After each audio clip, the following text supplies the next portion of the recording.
ఏటా కేంద్ర ప్రభుత్వం ఇచ్చే స్వచ్ఛ సూపర్ లీగ్ పేరిట 5 పురస్కారాలు ఏపీకి వచ్చినట్లు మంత్రి నారాయణ తెలిపారు.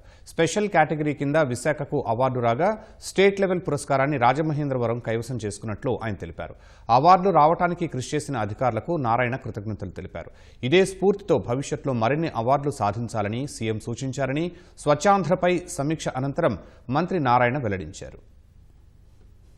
కేంద్ర ప్రభుత్వం అవార్డ్స్ ఇస్తుంది. ఈ సంవత్సరం మన రాష్ట్రానికి 5 అవార్డులు వచ్చినాయి. ఈ 5 అవార్డులలో కూడా విజయవాడ, గుంటూరు, తిరుపతి ఈ 3 మున్సిపల్ కార్పొరేషన్స్ కి స్వచ్ఛ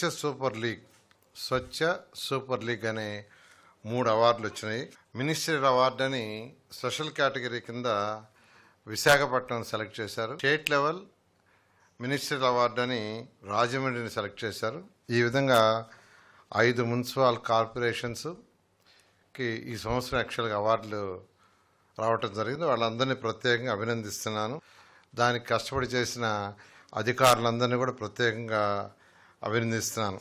ఫ్యూచర్లో మిగతా మున్సిపాలిటీస్ కూడా బాగా పోటీపడి అత్యధికంగా ఈ యొక్క అవార్డ్స్ని కైవసం చేసుకోవాలని ఈరోజు ముఖ్యమంత్రి గారు సూచనలు ఇచ్చారు. దానికి ఏం చేయాలి, ఎలా చేయాలా, ఆ గైడ్ లైన్స్ అన్నింటినీ ఫాలో కమ్మని చాలా క్లియర్గా చెప్పడం జరిగింది. మచిలీపట్నం, బందరు, ఉయ్యూరు, విజయవాడకు పక్కనున్న ఆ యొక్క మున్సిపాలిటీస్ అన్ని కలిపి మరొక 1000 టన్స్తో కెపాసిటీ కలిగింది విజయవాడలో పెట్టమని ఆదేశించారు. అధికారులు యాక్చువల్గా ల్యాండ్ చూస్తున్నారు. త్వరలో దానికి అక్కడ పెట్టడం జరుగుతుంది. తిరుపతిలో కూడా మరొక ప్లాంట్ని యాక్చువల్గా ప్లాన్ చేస్తుంది. ఈ విధంగా చేస్తే 2 ప్లాంట్లు ఉన్నాయి.